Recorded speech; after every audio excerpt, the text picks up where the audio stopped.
Hello everyone. In today's video, we are going to discuss how to add or remove page break in Google Doc. Let's begin. Open your Google Doc.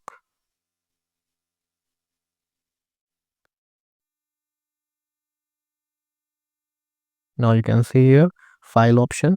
Click on file, and now you can see here page setup. Click on page setup. Now go on page list. Now you can see here the option set as default. Click on set as default and OK. Now you can see the page break is removed. If you want to add the page break again, just go again on file, go on page setup, go on pages. Now leave it as it is and click on OK. Now again you can see here a page break is added.